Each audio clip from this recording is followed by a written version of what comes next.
함께 만드는 언론 미디어 협동조합. 여기는 국민TV. 함께 만드는 언론 미디어 협동조합. 여기는 국민TV.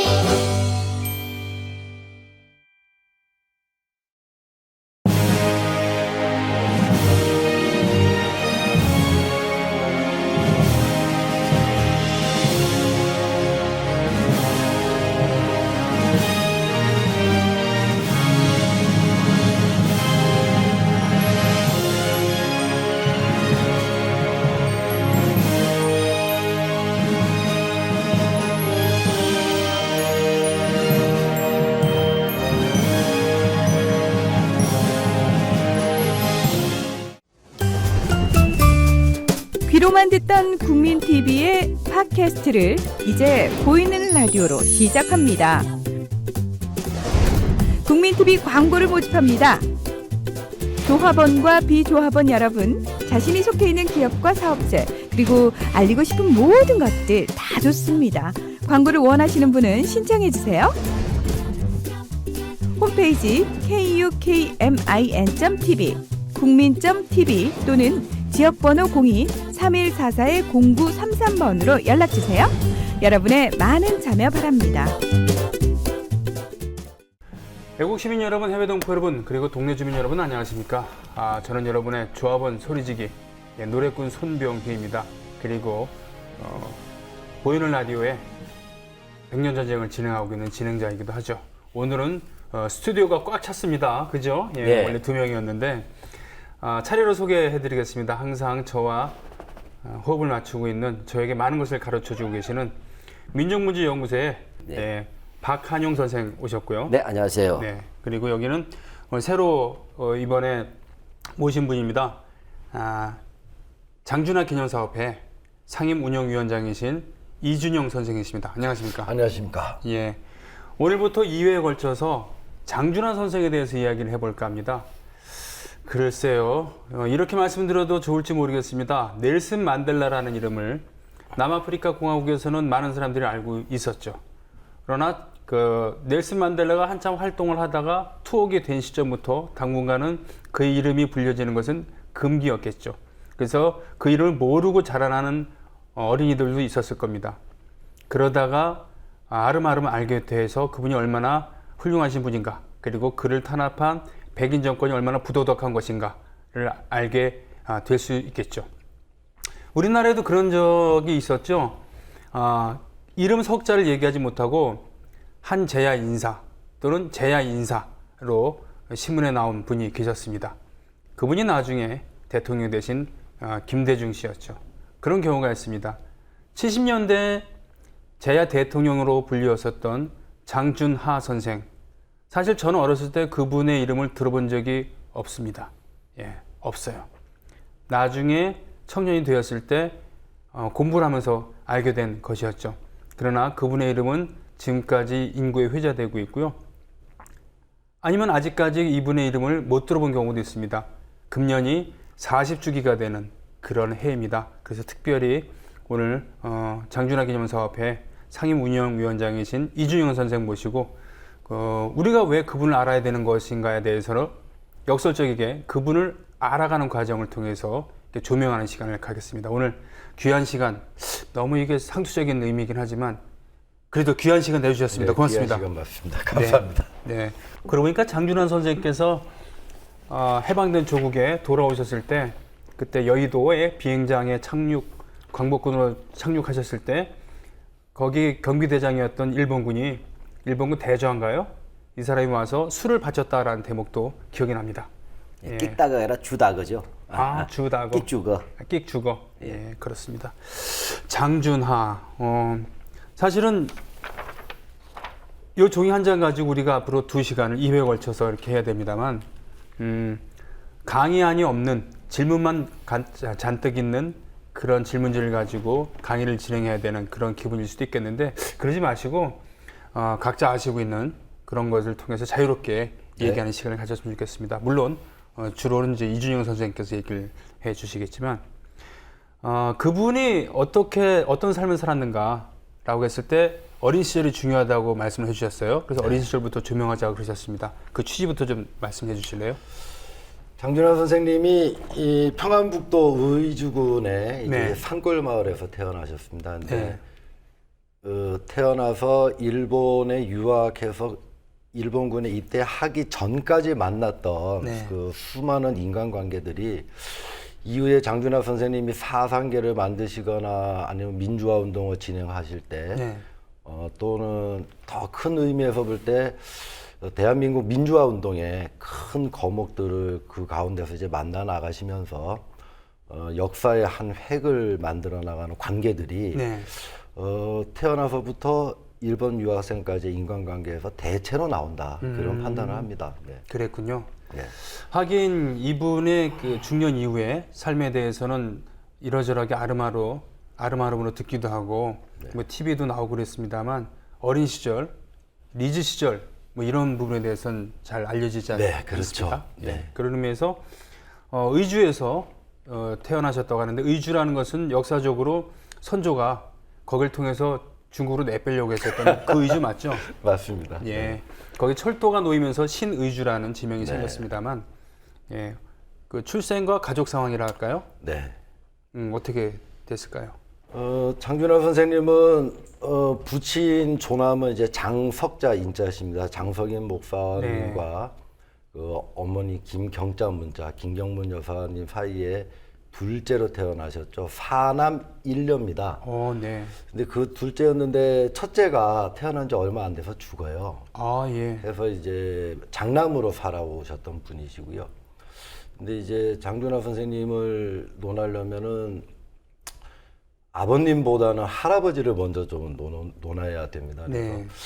이제 의주가 이 선조가 도망가려고 했던 네. 이제 뭐 종착점이기도 한데 북방 관문입니다. 청나라 이후부터는 뭐 특히 근대 선진 문물과 학문, 신학문을 받아들여 나오는데 이제 굉장히 최첨단의 이제 그 관문인 이 북방 관문인데 조부이신 장윤아 선생은 한학자세요. 네. 이제 과거 시험까지 준비를 했던 한학자시고 또 동네에서 마을 주민들이 아프면은 병을 고쳐주는 한의사이기도 했고 요런 동양적 전통 하에 그 북방관문에서 신학문을 빨리 이제 배우시게 돼요.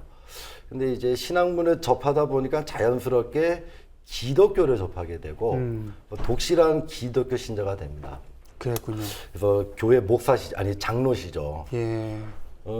그러시고 그 인근 마을에서 유일하게 신문을 구독하셨던 유일한 분으로 이제 증언이 되고 있습니다. 그래서 기록으로 동아일보로 알고 있고요.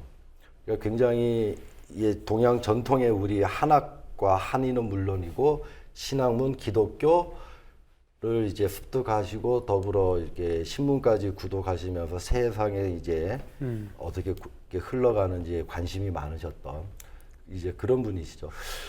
이제 그리고 이제 아버님이 좀 독특한데 14세에 장가를 가십니다. 한국 나이라요? 네, 14세에 2살 연상에 김경문 여사와 결혼을 하시고 장준환 선생을 낳으신 거는 18살에 장 선생을 낳으세요. 그렇군요. 근데 왜 이렇게 좋아하세요? 아유, 저도 늦게 간 건 아닙니다만. 네. 네. 근데 문제는 이제 이 할아버지, 그러니까 장석인 목사의 아버님인 장장로님이 이제 굉장히 그 민족적 그 색채가 강하셨기 때문에 이 아들인 장 목사님도 그런 색채가 강하셨고. 아, 목사. 그래서 1918년에 장 선생이 태어나고 네. 1919년에 3.1운동이 났을 때 이 장석인 이 청년이죠. 19세의 청년이 3.1운동 때 태극기를 제작 배포하는 임무를 맡으셨어요. 그렇군요. 그 의주 지역에서. 네. 그러다 이제 체포까지는 안 됐지만 굉장히 요주의 인물로 이제 감시를 이제 평생을 받게 되는 그랬군요. 예, 그런 과정이 있게 됩니다. 그래서 이제 감시가 심하니까 의주에서 살 수가 없어서 이제 삭주라고 하는 굉장히 깊은 산골에 더 산골인 청계동 이제 온 식구가 이사를 가게 됩니다. 평주 삭주는 평안북도에서 왼쪽이고 그 네. 압록강변이라고 예, 맞습니다. 거기가 이제 그 의주라고는 더 오른쪽이잖아요. 네, 네, 맞습니다. 개마고원 그 근처 네, 아닙니까? 네. 예. 그래서 그쪽으로 이주를 했고 그 장석인 목사는 이제 만학의 길을 가죠. 아. 그때 이제 신성중학교를 입학을 하고 숭실 전문학교를 입학을 하고 숭실 전문학교를 졸업하셨을 때가 30세입니다. 당시로 30살에 배움을 마쳤다는 것은 네. 대단한 의지네요. 근데 마친 게 아니고 평양 신학교를 또 가세요. 그걸 거치셔서 이제 목사님이 됐습니다. 돈이 좀 됐다는 얘기인가요, 집안에? 아, 집안이 부유한 집안은 아니었던 걸로 알고 있어요. 그래서 이제 요 과정을 볼 때 장준하 선생님은 그러면 2살 때 청계동으로 들어가셨고 네. 아버님은 만학의 길을 가버리셨기 때문에 할아버지 밑에서 걷다는 겁니다. 그래서 할아버지가 중요하다는 얘기인가요? 네, 할아버지로부터 한학을 배우셨고 아. 그리고 기독교 사상을 이제 아주 경건하고 올곧은 그런 사상을 배우셨고 여기 또 하나 이제 중요한 게 이 삭주가 이 청계동 인근 지역이 그 당시에 이제 만주에 있는 우리 박한영 선생님이 너무 잘 아시겠습니다만은 만주에 있는 독립군들이 압록강을 넘어와서 일본 경찰서 하나에 있는 파출소죠. 주재소를 주재소? 습격하는 일이 가장 빈번했던 이제 그런 지역이었어요. 이 삭주가. 여기 일종의 국경 수비대가 있었던 곳이에요. 네. 그렇군요. 하긴 보니까 중국 땅에서 보니까 그 개천이라고 얘기하면 안 되고 하여튼 그 압록강, 두만강이 그 하류 빼놓고는 그다지 넓은 데가 아니더라고요. 그렇죠. 예, 우리 식으로 따지면 청계천보다는 좀 아니 너무 그렇게 심하게 비유하시면 중량천 정도. 아니 천하고 그다 강은 다른 거예요. 저희 독립군가에도 이제 나가 압록강 건너 백두산 넘어가자도 있고 가자 압록강 넘어가자. 이제 그런 지역이 이제 압록강 근처가 많았지만 삭주도 이제 그런 지역이기 때문에 성장하는 과정 속에서 그런 전투 장면에 대한 소문도 듣고 그런 피해에 대한 이제 피해 전투에 대한 이야기들도 듣고 그런 것들이 이제 유년 시절에 많은 영향을 받은 또 이제 독립군이 오간 얘기를 듣는 그렇죠. 거죠. 요즘은 풍문으로 들었어가 지역이었다. 독립군이 왔다 갔다는 소리를 풍문으로 들었다는 얘기예요. 자, 그러면은 우리 박한영 실장님께 여쭤보겠습니다. 일단 청계천은 철회하고요. 예, 죄송합니다. 대신 제가 철회하겠습니다. 그러니까 상류에서는 그래도 좀 이게 넓지가 않았잖아요. 그리고 하류에서도 지금 한강처럼 넓지는 않았잖아요. 네, 한강같이 넓지는 않아요. 물론 그렇지는, 그렇습니다. 예. 뭐 이런 거였는데 그 의주 단둥 거기 빼놓고는 그래서 이 중류나 상류 같은 경우에는 우리가 월경하기가 만만하다는 그런 의미로 그렇죠. 제가 말씀을 드리는 네, 맞습니다. 부분인데. 그래서 이게 일본 경찰들이 예. 특별히 조직하는 게 국경 수비대예요. 음. 그러니까 거기에 경찰은 지금 우리가 말하는 그런 일반적인 우리 일반적인 그런 민생 치안이 아니고 네. 그건 군대예요. 그러니까 쉽게 말하는 싱갈파르라든지 삭주 이런 데는 뭐냐면 아예 요새를 만들었어요. 네. 그러니까 우리가 주제소라 얘기하지만 그게 일반적인 게 아니라 그 강가에다가 돌을 쌓아서 기관 단총을 설치하고 막루 초소를 만들어 가지고 그걸 기관 단총 가지고 일본 경찰이 수비하는 것이다. 기관총을. 예. 예. 그러니까 제가 질문하고 싶었던 것은 지금 장준하 선생의 할아버지 그리고 부친의 그런 한학자이시면서도 또 한의학의 전문적인 식견을 갖고 있으면서도 신학문을 받아들이고 기독교를 그 주체적으로 수용하셨다. 제가 이 내용이 어디서 읽었더라 했더니 바로 문익환 목사님의 예, 그런 그렇죠. 평전에서 예, 읽었습니다. 바로 그분들은 함경도에서 이주하셨다 그랬나요?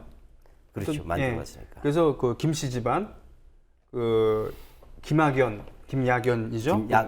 김야견 목사님 그리고 또 문씨 집안. 예. 네, 또 윤씨 집안도 있었잖아요. 그렇죠. 윤동주 집안. 이분들이 그 대규모로 그 솔거해서 주체적으로 강을 건너서 만주 땅에 가셔갖고 명동촌을 건설하고 뭐 이랬던 분들이잖아요. 이분들이 김야견 목사님 같은 경우도 원래 기독교인이 아니고 한학을 하셨던 분인데 그렇죠. 기독교를 주체적으로 받아들이고 신학문을 받아들이면서 우리가 조선이 그 망하지 않으려면 교육도 중요하고 신학문을 받아들여야 되고 이 신앙도 가져야 된다. 뭐 이렇게 들었거든요. 그래서 그렇죠. 뭐 문익환 목사님의 아버님도 목사님 되신 거고 그런 건데 나중에 장준하 선생이랑 바로 친구지 않습니까? 그걸 뗄 수 없는 관계죠. 그러면 그 당시에 그 서북이라고 할까요? 평안도 쪽, 함경도 쪽에 그런 그 개화된 그런 분들의 그 풍토가 분명히 그런 부분이 있었다는 얘기인가요? 그렇죠. 함경도는 조금 다를 수는 있어요. 이 평안북도하고 함경도를 비교하자면 훨씬 그 평안도가 개방적이죠. 아, 예. 함경도는 그야말로 산골지대입니다. 아, 그렇군요. 이 3.1운동에서는 주도적인 역할을 했던 게 물론 여러 종교 다 했지만 서북 교회들은 굉장히 큽니다. 평안지역도 기독교. 하긴 1905년도에 평양 대부흥을 지금 우리나라의 개신교 신자들은 매우 자랑스럽게 생각합니다만 1919년 적어도 그때까지의 그 기독교라고 한다면은 뭔가 좀 진취적인 그 민족적인 그런 성향을 많이 보였다고 전 뭐 어디선가 들은 바가 있습니다만 자 그럼 계속 얘기를 이어나가겠군요. 네. 이제 거기서 유년 시절을 그렇게 할아버지 슬하에서 삭주에서 이제 공부를 했고 그러나 이제 정규 학교는 가야 되지 않습니까? 네네. 근데 어느덧 나이를 좀 찼기 때문에 그 인근에 있는 대관 국민학교에 그러니까 지금으로 치면 수학교죠. 대관 소학교. 네, 수학교에 보통 학교는 나중에 네, 일이 이제 5학년으로 편입을 합니다. 그래서 이제 보통학교를 2년 만에 졸업을 하고 아하. 그 유명한 이제 평양 숭실중학교에 입학을 하죠. 자, 숭실중학교 자막 딱 아마 이게 뜰 거예요. 생각나시는 분들 너무 많죠. 네. 뭐 윤동주 네. 선생님, 문익환 목사님 문익환. 외에도 상당히 많이 나옵니다. 문 목사님이나 이런. 근데 장준환 선생님 실제로 1년밖에 안 다니세요. 평양 숭실은. 아, 그렇습니까? 근데 이제 연보를 보면은 윤동주 선생님이나 문익환 선생님하고 같이 재학 1년 한 거는 이제 정확하고 거기서 뭘 깨우치냐면 이제 너무나 잘 아시는 그 브나로드 운동. 그 나로드. 네. 예, 참 발음도 힘든 아는 게 힘이다. 배우자 가르치자. 네. 그래서 각성해서 이 사회를 개혁하자라고 하는 이 중학교 1학년 때 여기에 심취를 해요. 그래서 평양에서 이제 그 부분에 대해서 열심히 활동을 하고 첫 방학이 돼가지고 1932, 3년도니까 분화로 운동이 본격적으로 시작되는 시기. 그렇죠. 1930년대 그때 학교 초반. 다닌 거죠. 그렇게 쉽게 말하면. 이제 내가 방학을 하면 이제 시골 내가 큰 삭주로 가서 거기 있는 아이들에게 내가 배운 거 가르치고 깨우치게 하겠다라고 해서 평양에서 이제 가위 원서 뭐 등등등을 엄청나게 준비를 해갖고 이제 고향으로 갔는데 가족들을 채 만나기도 전에 이제 일본 경찰을 먼저 만나게 되는 겁니다. 그러니까 왜요? 이미 알고 있는 거죠. 아. 너는 어느 학교 몇 학년이냐, 누구냐, 이 문서들은 뭐냐, 뭘 하려고 하냐. 그래서 장준하 선생님이 쓴 글에 보면은 그때 태어나서 처음으로 일제에 대한 그 저항과 분노심이 생겼던 때다라고 이야기를 합니다. 가만 보자고요. 그 당시에 고보 숭실중학교 중학생이라면은 지금의 대학생보다 훨씬 드문 귀한 사람 아니겠습니까? 그렇죠. 지금 네. 대학생이라 그래서 그 경쟁률이 1.8대 얼마잖아요. 네. 근데 그 당시에 숭실중학교 갔다면 이미 그 시기엔 지식인이고 엘리트예요. 하긴 그 당시 소학교를 졸업을 하고 선생님으로 예. 부임하는 경우도 있었으니까요. 네, 그렇죠. 예, 물론 사범학교를 다녔어야 되지만 그렇지 않고 학교들도 많은데 선생님들은 수요가 많으니까 소학교만 나와서 선생님을 하기도 했을 때 중학생, 게다가 숭실중학생이라고 한다면 엘리트이고 더군다나 평북 삭주에서 삭수 출신의 숭실중학생이라 그러면 일경의 감시를 받긴 받았겠군요. 네, 맞습니다. 예. 네. 그때 이제 선생님 회고록대로 일제에 대한 그 저항심과 분노심을 처음으로 네. 이제 느끼셨고 이제 그런 아들이고 또 손자를 보는 이제 아버님이나 할아버님 입장에서는 굉장히 이제 좀 마음이 아프죠. 이제 평양에다 혼자 내놓기도. 네. 그럴 때 이제 부친인 장석인 목사가 마침내 학원을 마치시고 네. 그 신성중학교 본인이 졸업했던 신성중학교의 목사님으로 부임을 합니다. 네. 그 이제 그러니까 본인의 이제 그 휘하에서 그 좀 보호도 받고 관리도 네. 받고 하면서 이제 성장해 나가기를 원하신 거죠. 네. 그래서 평양 숭실을 이제 그만두고 신성중학교로 옮기게 됩니다. 그렇군요. 예, 장석인 목사님 입장에서 보면은 본인이 이제 나가서 공부를 하느라고 아들을 못 키운 거예요. 그렇죠. 그게 그렇겠네요. 이제 아들과의 이제 관계도 복원하고 싶었고 평양에서 이미 본인 다음으로 또 일제 감시를 받기 시작한 이제 집안의 장남에 대한 걱정도 있고 그래서 신성중학교로 데리고 옵니다. 근데 이제 신성중학교에서 더 큰 일이 생깁니다. 이제 하나하나 이야기해 보면은 이 신성중학교 근처에 정주라고 있어요. 꽤 큰 도시인데 정주는 네. 예전에 그 정읍 우리나라에서도 정읍을 정주로 만들었다가 네. 북한에 정주 있다 그래서 없애버린 적이 있었는데 정주는 바로 홍경래가 입성했었던 네, 맞습니다. 그래서 최후를 그렇죠. 맞이했었던 네. 그 농성을 했었던 대도 바로 옵입니다. 겁니다. 예. 예. 이게 정주에 또 너무나 유명한 민족 학교가 하나 있었죠. 오산학교라고. 남강 이수근 선생인가요? 네. 네. 그 학교에 도깨비 선생님이라는 별명을 가진 분이 계셨어요. 항상 보면 우리 학교 다닐 때 보면 도깨비, 미친 개 이런 사람들은 선생님들 꼭 있었어요. 근데 왜 도깨비냐? 네. 모르는 게 없다. 도깨비 방망이지. 너무 잘 알아서 도깨비다. 그래서 이제 장준하 선생님이 그 선생님을 만나러 정주로 갔다라는 이야기는 있는데 만났는지 여부는 기록에 안 나와요. 네. 근데 그 선생에 대해서 굉장한 존경심을 갖기 시작했다는 기록이 있고 예. 이제 그 선생님의 별명이 도깨비 선생 또는 함도깨비라고 했습니다. 함 선생이었군요. 함석근 선생입니다. 바로 함석. 네. 그렇군요. 그래서 이제 사상계 잡지를 장준하 선생님께서 편찬하실 때 네.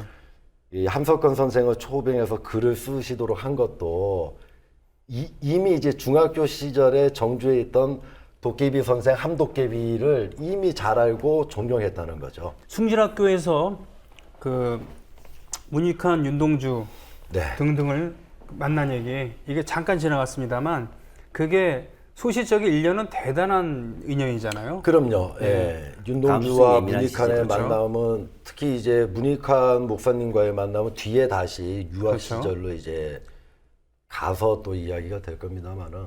함석헌 선생을 만났다라는 그런 네. 얘기. 예. 네. 그리고 장리욱 교장 선생 신성중학교의 장리욱인데 네. 이 교장 선생님이 또 장 선생님의 앞으로의 삶에 굉장히 큰 영향을 끼칩니다. 네. 왜냐하면 수양 동우의 사건이에요. 네, 제가 이제 흥사단계. 사건 내용을 잘 모르는데 네, 큰 흥사단 사건이었습니다. 흥사단 계열의 흥사단. 네. 그 사건의 연루자로 돼서 학생들이 보는 앞에서 이제 끌려가십니다. 존경받던 교장 선생님인데 아. 이분도 이제 신사참배를 거부하셨죠. 근데 이제 그 사건 연루자라고 해서 끌려가서 이제 구속이 되시고 서울구치소에 이제 갇히시게 됩니다. 그때 이제 장준하 선생이 앞장을 서서 일본어로 된 모든 교과서를 전교생과 함께 다 찢습니다. 엄청난 거죠. 네, 다 찢어요. 다 찢고 동맹 파업, 소위 말하는 수업 거부 시위를 합니다. 이게 몇 년도 얘기죠? 아, 그게 그게 38, 9년도가 되니까 상당히 어려운 시기죠. 네. 와, 그러면 장준하 선생이 그 우리식으로 따지면 21~22살. 그렇습니다. 예. 그렇죠.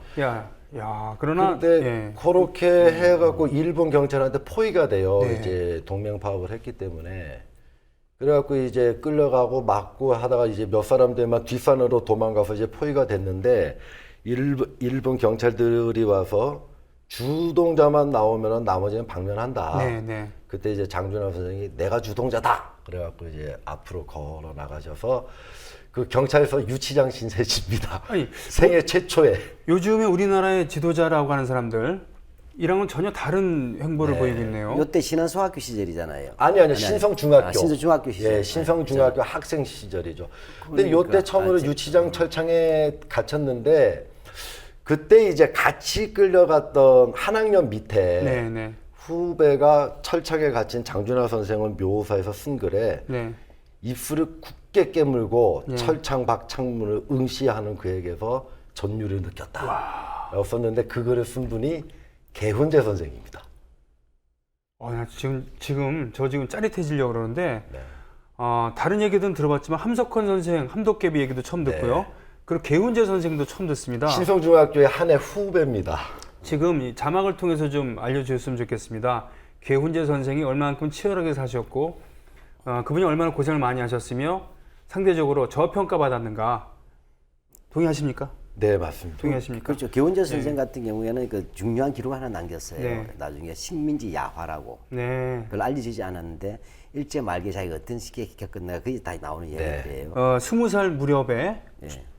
그 전시 통제가 강화되고 식민지 수탈이 가혹해지고 전쟁과 일제 패망, 해방과 분단, 독재 등등을 겪으면서 자연스럽게 역사의 그 중심이 되었던. 네, 맞습니다. 네.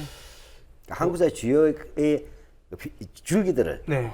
그 바깥에 서 있지 아니하고 그 강줄기 속에 들어와 있어서 흘러갔던 한국 근인사 흐름 그 자체들이죠. 엄청나군요. 그리고 최초로 이제 철창 신세도 저어보시고 네, 네. 그 빵동지 아닙니까? 쉽게 말하면 요즘 개은재 말하면. 선생님하고는 개은재 그때 이제 빵동지가 된 거죠. 세상에. 네. 그리고서 이제 무사히 졸업을 하고 이제 목표했던 거로 보면은 장준하 선생님은 아버님의 길을 답습을 하려고 했던 것 같아요. 이게 목사가? 평양에 있던 네. 숭실 전문학교를 지망을 했고 졸업 후에 이제 평양 신학교로 해서 이제 목사님이 되시고 싶었는데 그 아버님도 나오셨던 그 숭실 전문학교가 폐교가 돼요. 아. 맥현이라고 하는 이 선교사가 학교 교장이었는데 신사참배를 거부를 해서 이제 그러니까 이제 진로가 막힌 겁니다. 그렇군요. 그렇다고 그래갖고 이제 가난한 집안에서 연희 전문까지 이제 유학을 오기, 그러니까 서울로까지 오기에는 또 힘들었고, 그래서 그렇죠. 이제 갈 길이 막막해졌을 때 이제 그 선천이라고 하는데 신안소학교라고 하는 조그만 산골 학교가 있는데 거기에 이제 교사 자리가 둘났다. 해서 거기도 이제 평안북도죠, 네. 선천. 네. 굉장히 가까운 친구인 김용묵과 같이 네. 이제 그 신안소학교의 선생님으로 부임을 합니다. 그래서 그렇군요. 이제 그때까지는 학업을 잠시 중단을 한 거죠. 그때 윤동주는 이제 연희 전문 이제 예, 문과로 가고. 윤동주 선생은 연인 전문가시고 연희 전문학은 문과가 있었잖아요. 그러니까 이 윤동주 같은 경우에는 문과를 가려고 그게 갔겠죠. 아, 또 이렇게 배우네요. 네. 지금의 학풍으로 봤을 때는 뭔가 좀 달라진 부분이 물론 있습니다만. 기독교랑 분위기도 있었겠죠. 네, 네. 그러나 또 문과를 제약했으니까 그랬군요. 예. 두 가지 다 결합됐다고 봐야 되겠죠. 그렇게 해서 윤동주 씨는 연희전문학교를 간 거고 네. 장준하 선생은 이제 선생님으로 선생님으로 가고. 됐고. 예. 근데 거기서 이제 그 본인이 하숙을 했죠. 네. 김용묵 친구와 함께 그 하숙집 주인의 딸내미가 네. 이제 자기 제자기도 했고 네. 그 아버님이 또 항일운동하러 중고로 망명을 했어요. 하숙집 주인 있고 딸이 있는데 안주인은 있고 그렇죠. 아버지는 이제 중국으로 망명을 예. 했고 아. 그래서 이 집안도 이제 감시를 많이 받던 집안이었고 그렇겠네요. 이게 생활 살림을 이제 어머니 혼자서 음. 이제 하숙 치면서 하는 그런 상황이었습니다. 그 집에서 이제 하숙을 했는데 네. 그 집 이제 하숙집 주인의 딸이자 자기 제자인 지금 평생 반려자 김희숙 여사를 그렇게 만나게 되는 거예요. 아, 그래도 되는 겁니까? 가숙집 딸하고 불법입니까? 많잖아요. 그건 흔한 스토리인데 자기 제자라면서. 하긴 신안소학교를 졸업하고 보성여학교에 가 있을 때 결혼을 했기 때문에 제자인 상태는 아니었죠. 하긴 뭐 한참 저기 후, 뭐 한참 지금 뭐 후니까. 유명한 야구 평론가 한 분도 예, 자기 선생님이었을 때 제자. 네. 예, 뭐 나중에. 박정희 대통령 같은 경우에도 네. 자기가 만주 갈 때 네. 갔을 때 자기 제자한테 프로포즈 편지를 보냈었어요. 아, 그랬군요. 야, 이거 공과사를 제대로 구별한 건지 아닌지 모르겠습니다만 하여튼 그런 일들이 좀 있었다. 네. 예, 이런 정도로 정리를 그런데 하죠. 이제 문제는 그 신안소학교에서도 문제를 일으킵니다. 자꾸 누가요? 장준하 선생님께서 이제 신안소학교의 이제 학교 건물이 너무 이제 안 좋으니까 네.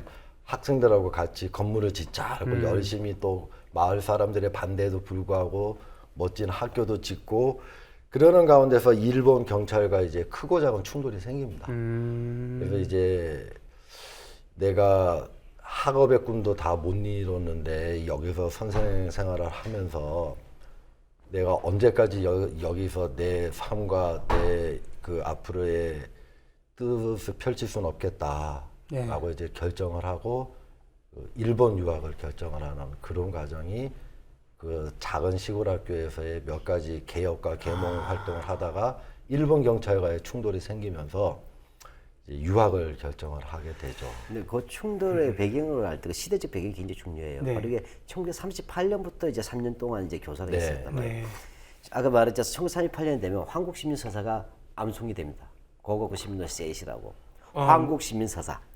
뭐 국계대 맹세입니까? 그렇죠. 요즘 천황폐하에 대한 충성이죠. 아. 이걸 하니까 사실은 뭐냐 하고 그다음에 인고 단련 내선 일체 전형적인 한국 신민 교육이 이 강요가 되었고 그것을 하는 주체가 뭐냐 핵심 사명을 가져야 될 주도 세력이 교사예요. 그러니까 장준하 선생으로서는 본인 민족 교육을 하고 싶은데 아무리 채말단이라도 다 그게 관철이었어요. 전시 총동원 체제하에서. 네.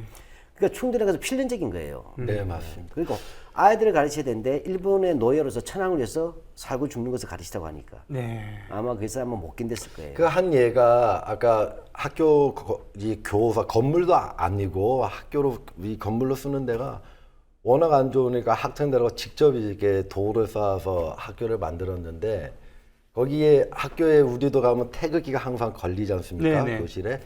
근데 그러면 당연히 일장기를 개항을 해야 되는데 안 하신 거예요. 호호. 그러니까 일본 경찰들이 와서 일장기를 직접 주고 갑니다. 네. 당장 걸라고. 네. 근데 거기에 대해서도 수능을 잘 못하죠. 이제 그런 충돌들 속에서 내가 여기서만 있어서는 안 되겠다라고 하는 생각을 하시고 일본 유학으로 더 큰 꿈을 향해서 나가시게 되죠. 그 당시에 그렇게 뜨거운 피를 갖고 있었던 그런 젊은이들이 택하는 길 보면은 일부는 만주 땅으로 가서 무장투쟁에 합류를 하기도 하고 일부는 샹하이에 가서 그 의열단이나 또는 임시정부에 합류하기도 하고 어떤 분들은 유학을 떠나기도 이렇게 합니다.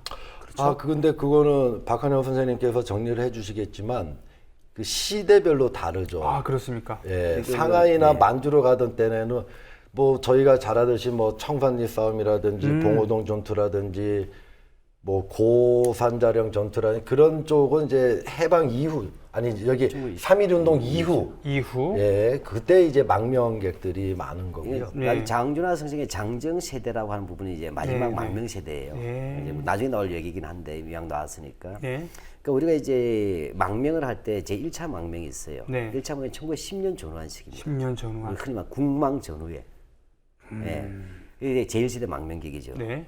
근데 제2세대 망명객은 3.1운동을 주도했던 청년층들이에요. 네.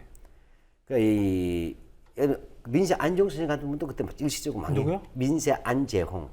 나중에 조선일보 사장을 예전에 하셨던 한번 얘기했었죠. 또는 안재홍 선생. 또는 누구죠? 그 조수왕 선생 같은 경우도 조수왕 마찬가지. 선생. 그래서 이 1919년에 2차 망명이 있었어요. 네. 이게 망명이 시대. 김구 선생도 그때 망명이죠. 사실 그렇지. 그때 그러고 나서인데 그때 먼저 갔을 때가 이제 어른들은 이제 대거 나갔고 청년들도 많이 따라갔죠. 근데 네. 청년들 이제 일부는 뭐냐 실망하고 임시정부에 실망하고 의열단으로 가거나 네. 다시 국내 들어와서 사회주의와 결합하는 방식입니다. 근데 이 3차 망명이 윤목일 어거라 그래요. 윤봉길. 예, 왜냐하면 1932년인데 32년. 이 시기에 청년들이 뭘 해야 될지 몰랐단 말이에요. 네. 근데 시라카라는 일본 그 상해군 진주군 총사령관을 죽여버렸잖아요. 네네. 시라카와. 예, 이거 우리도 그렇게 하겠다. 이게 나온다. 그러니까 그때 이제 가정부 찾아가기. 백범 김구 선생이 이제 뜨는 거 아닙니까? 임시정부죠. 그때 국무령으로 계시기도 하고 뭐 또는 주석이라는 이름으로. 이때는 예. 이때 저희죠. 의열단 아니 한인 애국단 네네네. 이제 단장을 했었죠. 네. 이 32년 이렇게 되고 그 다음에 망명이 어려웠어요. 망명이 어려운데 망명 자체를 하지 않으면 생사가 나누던 시기에 바로 1940년대 이제 징병 징용 이런 것들이 되고 학병 올 때. 그때는 좀 더 절박한. 그렇죠. 예. 어차피 일본군의 총알바지가 되는 거예요. 예, 그런 시기가 이제 장조 쪽에도 나오겠죠. 뭐 미리 말씀드려도 관계는 없겠죠. 그렇기 네. 때문에. 그렇습니다. 네. 아직까지 거기까지 못 오고 그래도 이제 뭐냐 아직 공부를 더 할 수 있는 기대감이 있는 거예요. 네. 예, 이게 41년도 국민이. 그래서 일본 유학을 가셨는데 신학교 꿈꾸셨는데 일단은 동양대학교 철학과를 먼저 들어가십니다. 동양대 도요 다이가쿠 네, 이렇게 네. 됐군요. 철학과 먼저 네. 들어가시고 그 후에 이제 일본 신학교로 옮겨가시는데 혹자는 일본 신학교 곧바로가 실력이 안 됐던 거 아니냐라고 말하기도 하는데 저는 그렇게 안 보고요.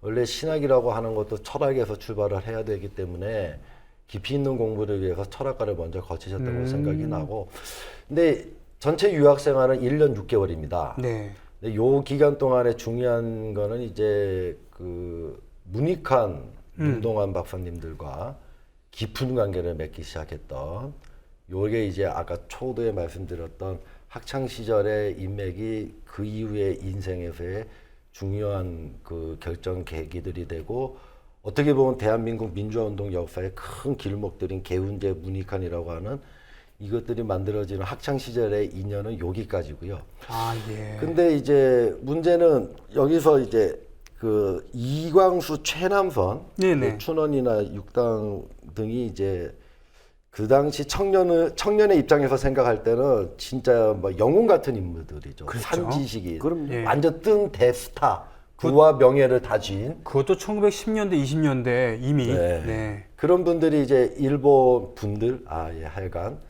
그 일본으로 와서 이제 한국의 유학생들을 대상으로 강연회를 네. 하죠. 그때 이제 문익환 목사님이나 장준하 선생이나 그런 분들이 같이 갔어요. 네. 어떤 여행을 하나. 근데 이제 그때 같이 갔던 신상초 선생이라고 그분도 이제 학방 탈출을 한 분인데 신상초. 네. 네, 어마어마한- 사상계로 합류하는 분이 아, 역시 네. 어마어마한 분노의 글을 남기신 것도 있어요. 어떻게 부와 명예를 다쥔 자들이 우리 보고 전쟁터로 나가라고 저렇게 뻔뻔한 게 이야기하냐. 그러니까 요 당시에 뭐냐면 이제 가장 이 이광수도 동경 유학생 출신이에요. 그렇죠. 최남선도 이팔 독립선언 예. 썼잖아요. 그렇죠. 그다음에 1919 최남선은 년에. 3.1 독립선언서를 썼어요. 그렇죠. 그렇죠. 그러니까 조선 독립의 간판 스타이면서도 신문화 운동의 주체예요. 네. 근데 이문단 시대를 주도했었고 사실 초기에 있어서 그렇군요. 20몇 년 전에는 불과 그 20몇 년 전에는 처음으로 신학문을 그러니까 소설을 신문화라고 할 수도 있죠. 신문명 소개. 신문명이죠. 예. 그야말로 20대 때 이미 이제 뭐라 그러나요? 지도자급으로 올라간 청년. 예. 그 영웅이죠. 총화죠, 총화. 예. 그래서 그런 시대의 사람들이 총화. 20몇 년이 지난 다음에 그 나이가 된 청년들한테 학병으로 가라고 학병으로 가서 빨리 전쟁터로 나가라. 죽어라. 이런 연설을 하고 이게 있는 왜냐하면 거죠. 이게 43년이 되면 학도 지원 병령이라는 게 나와요. 네. 학도 지원 병령. 병령. 네. 그러니까 왜냐하면 이제 이건 법률이 아니죠. 식민지니까 아. 영어로 따라 이제 하위 개념은 나왔죠. 영. 그러니까 네. 이 얘기에서 뭐냐면 이제 조만간에 네. 이 천황폐하 이런 거 얘기죠. 쉽게 말하면 조선인에게도 특별하게 뭐냐면 군대를 들어가도록 허락해주겠다. 지원하도록 허락의 특혜예요. 명분은. 그렇군요. 그래서 1938년부터는 육군 특별 지원 병력이 떨어집니다. 네. 그러니까 이건 이제 보통 이제 일반 사병이에요. 어떤 하사관들이나. 그건 38년도부터예요. 아. 그렇게 해서 지원병들이 이제 쭉 이렇게 1기, 2기씩 들어와 있어요. 네. 근데 이것만 가지고 안 되잖아요. 그러니까 이제 뭐냐면 이제 징병제로 간다는 것은 지원병이 아니잖아요. 근데 징병제로 가는 과도기에서 사회에서 이렇게 좀 이렇게 지식이 있고 사회적 책임이 높은 지식인들이 먼저 솔선수범하는 모양새를 보여야 돼요. 그래서 우리가 보면 학도 지원병령이라는 게 만들어지고 이게 44년부터 실시된다고 예고가 됩니다. 그러니까 우리 대일본 제국에서는 네. 그 식민지 백성 너희들한테까지 이런 영광을 주지 않으려고 했는데 네. 니들이 자꾸 원하니까 네. 예. 초기와 같이 그 천황폐를 위해서 죽겠다고 하니까 어쩔 수 없다. 이런 모양새를 만들겠다는 얘기인가요? 네, 그때 이제 가장 많은 게 동경의 유학생들 아니에요. 네. 그러니까 이광수 천황살이 보내는 거예요. 그래서 유학생들 대상으로 해서 바로 우리 조선인들이 이번 기회에 가서 학병으로 지원해서 해야 된다. 1919년 2월 8일 바로 동경 YMCA 예. 있는 그 건물에서 YMCA에서 28 독립선언서를 발표를 하고 이광수가 그걸 쓴 거잖아요. 예, 예. 그럼요. 그런 현장에서 예를 들면 20몇 년 뒤에 니들 나가서 죽어라 일본을 위해서 맞습니다. 이 얘기 한 거잖아요. 예, 그래서 그래서 거기서 뭐냐면 엄청나게 유학생들이 욕을 합니다. 아, 그렇게 하고 이광수 욕하고. 네. 그런데 반면에 그 문동환 그 현장에 같이 있던 문동환 선생이 문익환 쓴 글에 목사님의 동생이죠. 지금도 살아 계시고 아유 그럼 지금도 집필 활동하고 최근에 계세요. 책을 내시고 내셨습니다. 지금도 집필 활동을 하고 아, 계십니다. 근데 건강하시죠? 95인가 그러신 걸로 그렇게 되셨나요, 벌써? 그 정도까지는 아닐 거고요. 하여튼 이건 굉장히 많이 잡으셨습니다. 네. 예. 근데 문동원 박사님이 쓴 글의 회고록에 의하면은 장준하 선생은 옆에서 이제 신상조 선생 등이 막 분노를 해도 굳게 입을 다물고 아무런 말을 하지 않았다라고 아, 말씀하세요. 이제 여기까지가 이제 아까 첫 번째 질문하고 이제 연장되어 온 태어나서 유학까지 입대 직전까지 네. 이렇게 제가 좀 정리하고 왜 굳게 입을 다물고 있었는가는 이제 본인은 입대를 결정을 한 상태였거든요.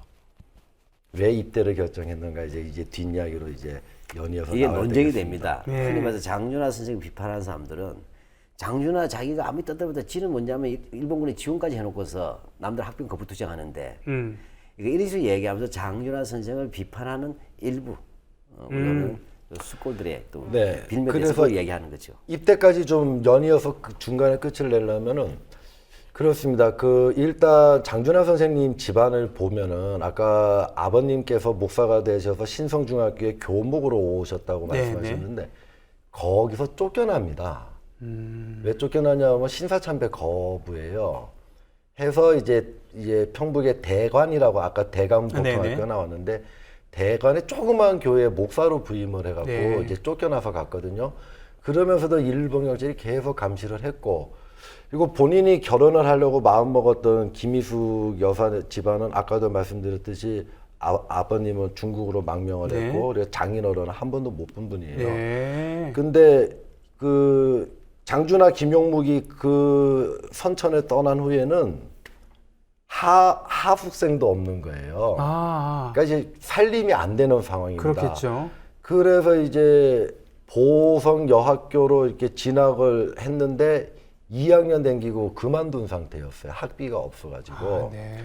그리고 이제 위안부 할머니도 이야기가 나와야겠습니다만은 결혼한 여자는 끌어가지 않는다라는 것도 있었기 때문에 장 선생은 내가 입대를 하면서 내 신변 정리를 어떻게 하느냐, 결혼을 해서 내 사랑하는 제자 희숙이를 우리 아버님한테 보내놓고 그러면은 이쪽에 살림이 조금 덜할 거지 않습니까?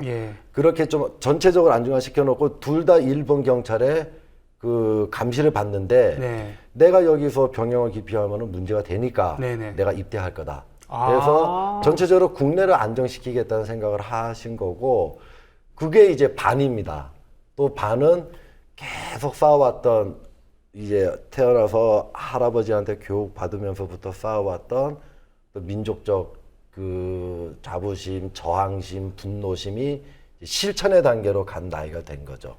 그래서 그거를 중국에 있는 임시정부로 찾아가겠다라고 하는 마음을 먹고 그 방법으로 입대를 택하는 겁니다. 그렇군요. 자, 아까 그 교과서를 찢었다고 했다니까 그 38년, 39년 확실합니까? 38년 전이죠. 전이죠? 아까 잠깐. 전시총도 이제 전이죠. 전. 그렇다 하더라도 35년도 정도 되면 학생 운동이 막바지예요. 그렇군요. 왜냐하면 첫째 통제가 들어가니까. 그리고 그런 끝물에 저항 운동을 했다고 보면 되겠죠. 그렇군요. 또 한 가지, 문동환 목사님은 진짜 95 정도 됐겠네요, 지금. 그렇게 보셔야 될걸요. 네. 문익환 목사님이 1918년, 17년 뭐 요때. 장준하 선생님도 18년생이시고. 그렇군요. 그렇죠. 20년만 되더라도 벌써 어떻게 되겠어요? 그렇군요. 뭐 지금 뭐 얘기가 무르익어가고 학병으로 가는 그 와중에 있습니다만 한 5, 6분 정도 그 학병으로 탈출하는 그분에 대해서 좀 정리를 좀 한 시간 있는 것 같네요. 학병 탈출. 그러니까 학병으로 가서 탈출할 때까지. 스카다 부대에서 이제 탈출한 것까지. 일단 입대는 평양으로 합니다. 예. 평양 부대에서 이제 소위 말 우리 한국으로 치면은 지금으로 치면 이제 신병교육대 또는 훈련소에 가고 평양에 가서 3개월 교육을 받으시고 그리고 문제는 그겁니다. 평양에서 훈련을 받아도 중국 전선으로 배치가 되려면 일정 정도의 신체 조건을 통과를 해야 됩니다. 왜냐하면 전쟁터로 곧바로 가야 되기 때문에. 하긴 관동구는 그 일본에서도 그 정예라고 소문이 났던 그런 데이기 때문에.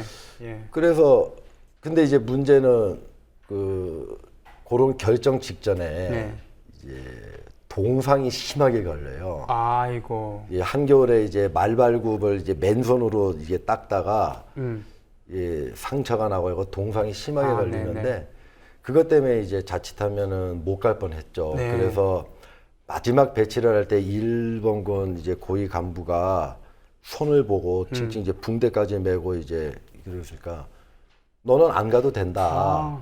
근데 왜냐하면 그 당시에 중국으로 안 가려고 수없이 많은 이제 좀 돈 있고 백 있고 한 사람들이 밤마다 일본군 장교들을 영 밖으로 꺼내내서 평양에 있는 술집과 기생집에서 대단한 접대들을 하고 뭐 굉장했나 봐요. 백을 썼다는 얘기군요. 네, 그 부분에 대해서 장준하 선생이 심하게 질타를 합니다. 근데 장 선생은 이게 상처가 심하니까 너 하나쯤 안 가도 된다 했는데 이제 거짓말을 하죠. 저는 간다.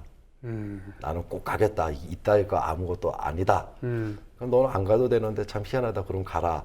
그래서 그 동상으로 칭칭 동요맨 손을 안고서 평양에서 기차를 타고 아까 말씀드린 뭐 본인의 고향 의주 단동을 거쳐서 산해관 당산을 거쳐서 중국의 중부전선 최전선인 중국 땅 서주에 발령이 됩니다. 그래서 배치가 됐다가 그 부대에서 좀 안 좋은 일들이 몇 가지 생겨서 예. 탈출병이 한 명도 없다라는 엄격했던 스카다 부대로 전출을 가게 되죠. 이제 네. 전출 전에 이제 같은 내무반에서 일본도를 빼들고서 탈출하려고 그러면 내가 먼저 보고 치겠다라고 뭐 고함을 질렀던 한국인도 있었고. 네. 훗날 다 이게 또 예, 역사에서 다시 만납니다. 그가 후에 한국군의 제일 높은 자리까지 갔던 정일권 아닙니까? 장도영입니다. 장도영입니까? 네, 장도영입니다. 장도영이면은 나중에 그 5.16 때 군사혁명위원회 예. 위원장을 했었죠. 이제 그런 만남도 있었고요. 그래서 일단 어떻든 일본의 이 스카다 부대라고 하는 탈출병이 한 명도 없었던 예. 예, 거기로 배치가 받게 됐죠. 장 선생이 하여간 그 일본의 신병 시절에 재밌는 일화들도 많은데 다 이야기하려고 하면 너무 길고요. 아 그래요? 일화가 있어요? 그 잔반 불식 동맹이라는 거를 군대에서 합니다. 잔반 불식. 잔반은 짬밥이라는 건 알고 있고요. 그게 이제 군대에서 남은 밥을 남은 밥. 잔반이라 아, 예, 예, 그러죠. 예, 예.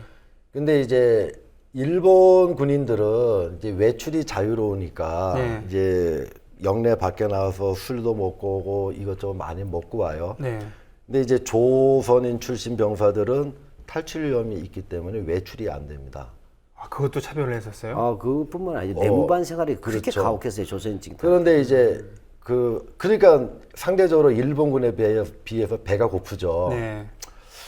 그런데 일본군이 이게 한국인들이 배를 고른가 하니까 대충 먹고서 던져줍니다. 아.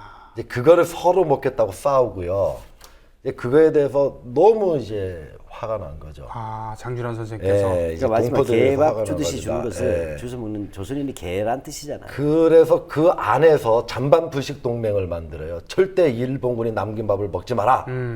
그래서 이제 몇 명이 동참했는데 장도영이 거기서 왜 그런 걸 하냐. 그래서 대놓고 먹었다는 얘기군요. 예, 그렇죠. 막 그랬는데, 근데 이제 그 과정에서 이제 일본 또 하사관 몇 명이 조선 출신 병사들에게 막 학대도 하고 막 놀리고 이제 치욕적인 언사도 하는 걸 보고 너무 화가 나서 이제 자기 담당 이제 사병이 있는 거예요. 이게 조선인 한 명마다 뭐 멘토 형식으로 네. 이제 상관 한 명씩 붙어 있는데 그 사람을 불러내가지고 나 오늘 탈출하려고 그랬다. 아. 이? 나 오늘 탈출하려고 그랬다. 그런데. 근데 평소에 너가 나한테 엔도입니다. 엔도. 엔도. 예. 엔도 네가 너무 잘해줘서 내가 탈출을 안 했다. 네네. 왜 하려고 그랬냐. 너희들이 이렇게 한다. 오늘 내가 직접 다 당했다. 차별당하고. 이런 식으로 차별하냐. 예. 나는 나 같은 정말 황군인데. 그렇죠. 충성을 하려고 왔는데 내 이꼴 당하고는 나는 못 살겠다. 나 오늘 탈출하려고 철조망 앞에 갔다가 너 때문에 안 했다. 네. 결국 그 소위 말하는 소원수리를 희한하게 쓴 거죠. 예. 그래서 소원수리 예 군사 용어입니다. 네. 거기 연루됐던 일본군들이 다 영창을 가고 전출을 가고 고위 장교들이 와서 일본 사병과 한국 사병의 차별을 금하도록 하는 뭐 엄격한 조치들을 취해놓고 장 선생은 다른 부대로 전출을 갔죠. 전출을 당연히 돼야죠. 아니요, 그거는 장 선생 때문에 전체적인 어떤 탈출 방지 그런 정책에 의해서 네. 대거 탈출이 한 번도 없는 엄격한 스카다 부대로 전출을 간 거예요. 아, 그 내용이었군요. 예, 그래서 장도영하고 헤어집니다. 그래서 이 장준환 선생이 굉장히 영리하시고 똑똑하시다는 게 본인은 원래 탈출을 할 사람이고 준비가 돼 있는데 지금의 상황을 그거로 역이용해서 조선인에 대한 차별을 극복하려고 했던 그랬군요. 그런 일화도 있습니다. 어쨌든 그런 과정을 거쳐서 이번에는 잔반 불식 동맹이 아니라 같이 탈출할 동지 3명을 규합을 해서 그 일본군들의 이제 어떤 그 술 먹고 나태했던 7월 7일 그날이 어떤 날인지는 형님께서 좀 말씀해 주시면 될 것 같은데. 1944년 7월 7일이죠. 아니, 7월 7일이 네. 중일전쟁 발발이래요. 예, 아. 그래서 걔네들은 이제 뭐 축제일 같은 겁니다. 기쁜 날이군요. 네. 예. 그날 이제 술을 주고 막 그래가지고 술도 먹고 다 해이해지니까 야간 훈련도 취소하고 이제 소위 말해서 불침번 아니 불침은 야간 점호도 약식으로 취하고 네. 전부 다 이제 목욕을 가라 네. 이렇게 했는데 그 상황을 이제 탈출 시점으로 잡고 약속한 동지들하고 지금 탈출하자. 탈출을 준비해서 미리 만들어 놓은 짐꾸러미들을 싸고 그 챙겨서 그날 밤에 이제 경비가 해이해진 틈을 타서 철조망을 넘게 되는 거죠. 7월 7일입니다. 바로 훗날 돌베개라는 책의 제목이 되는 네. 네. 그 보낸 편지 그 이야기가 있어야지. 아, 그 얘기가 있어야 예, 되겠군요. 그 이야기가 이제 같이 이제 연결해서. 예. 뭐 너무나 잘하시는 이야기는 간단하게 하고 모르시는 이야기 뒤에 잘 안 알려진 이야기 하나 할게요. 네네. 부인이 이제 평양으로 면회를 옵니다. 훈련 받을 때. 네, 예. 평양 훈련 받을 때 마지막 면회를 왔을 때 내가 중국으로 배치를 되면 탈출을 할 거다. 네. 근데 내 편지 맨 끝에 성경 구절이 적혀 있으면은 나는 이미 간 거다. 성경의 특정한 구절. 그렇죠? 네, 네. 야곱의 야고보서에 돌베개. 나오는데 야곱의 돌베개. 그러니까 들판에서 벌판에서 이제 헤매는 그런 야곱이 뵐 게 없잖아요. 그래서 돌베개를 베고 잤다. 나의 돌베개는 어떤 것이냐?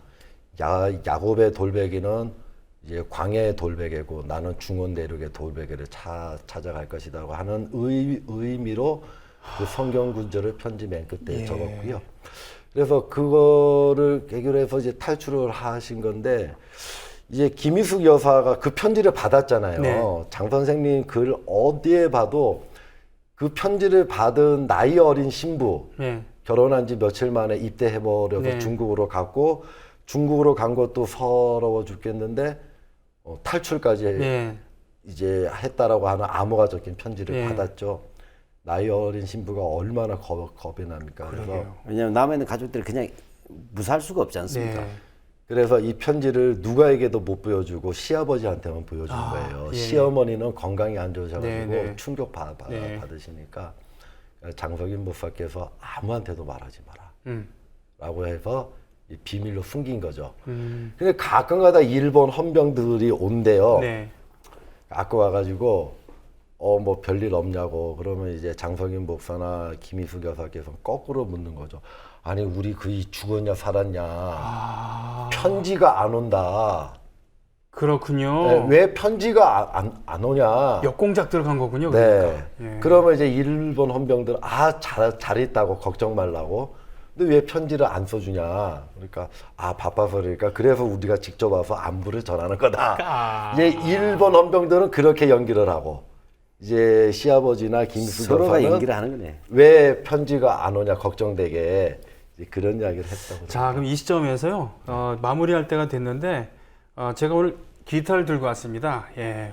여태까지 아이고 이거 저 같이 하면서 처음인 것 같아요. 예, 안 넘어지게 갖고 있느라고 좀 신경 썼습니다.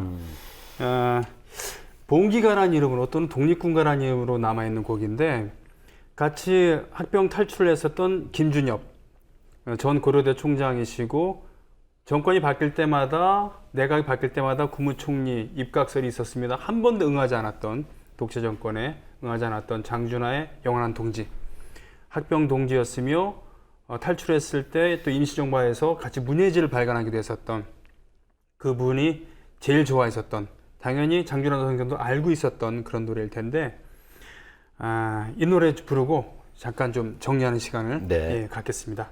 자, 독립군가 혹은 봉기가라고 알려진 그 노래입니다. 같이 하실래요? 같이 제가 하실래요? 소문난 음치입니다. 너무 유명하신 분하고 분위기만 맞출게요. 감히 합창을 그럼- 할 수가 없습니다. 괜찮아요. 예. 자, 부탁드리겠습니다. 같이 불러주시죠. 하나, 둘, 셋. 2천만 농포야 일어나거라 일어나서 총을 메고 칼을 잡아라 잃었던 내 조국과 너의 자유를 원수의 손에서 피로 찾아라 한산에 우러받은 송배까지도 무덤 속 누워있는 권력까지도 노소를 막론하고 남이 안하나 어린아이까지도 일어나거라 흘른 피로 청산을 고루 적시고 흘린 피로 강수를 붉게 하여라 섬나라 원수들을 쓸어버리고 평화의 종소리가 울릴 때까지 원래 이건데 우리는 뒤에 붙였죠. 나가 나가 싸우러 나가 나가 나가 싸우러 나가 독립문의 해방종이 울릴 때까지 싸우러 나가세. 자, 이제 뭐 2, 3분 정도에 걸쳐갖고는 뭐 정리를 합니다만 지금 그 출생과 합병 타출까지 얘기를 해주셨습니다.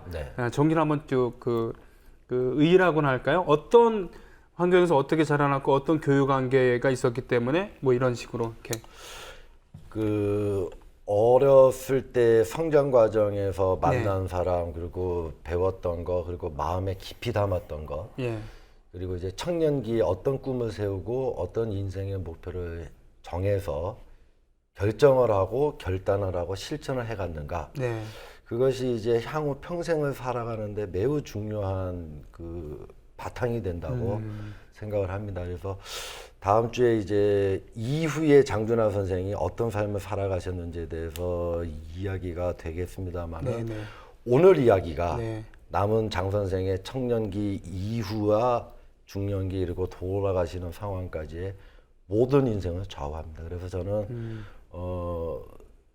대한민국의 뭐 돈이 많이 드는 교육, 선진 교육, 뭐 선행 교육 그런 교육이 아니라 정말 인성 교육과 청년기에 어떤 정신을 가지고 어떤 꿈과 어떤 미래를 설계하느냐가 이제 한 인간의 남은 삶을 좌우하고 그것이 본인뿐만이 아니라 이 사회와 이 나라 전체와 이 세계에 큰 영향을 끼칠 수 있다. 그런 거를 이제 이야기할 수 있을 것 같습니다.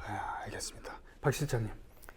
예, 뭐 지금 아직 뭐 이준 선생님 아주 정확하게 잘 정리해 주셨는데 이 시기는 바로 이제 청년 운동의 청년이 새로운 운동의 주체로 떠오른 시기예요. 그러니까 무슨 얘기냐면 이 41, 2년 되고 43년에 이제 쉽게 보면 학도 지원병이 나오고 44년, 45년이 되면 이제 징병제로 가지 않습니까? 또 징용과정 가장 핵심은 20대예요. 10대 말에서.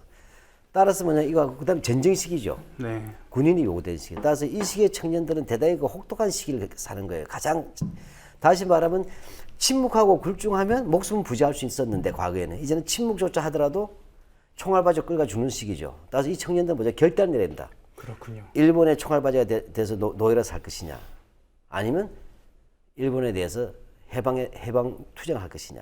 가장 억압이 있는 곳에서 결국은 그 투쟁이 용암으로서 발불소 터져 나오는 거예요. 용암은 바로 알겠습니다. 그런 마그마 같은 청년들이 시작되는 것이고 특히 전쟁이 되면 뭐죠? 임시정부로서도 광복군을 조직해야 되잖아요. 이 무장 투쟁의 새로운 주체가 나오는 거예요. 알겠습니다. 근데 이제 광복군 시대 되는 겁니다. 그렇군요. 그것이 어떻게 보면 청년 운동의 그 시발이라고 할 수도 있겠군요. 오늘 말씀 고맙습니다. 오늘도 많이 배웠고요. 다음 주에 또 뵙겠습니다. 고맙습니다. 감사합니다.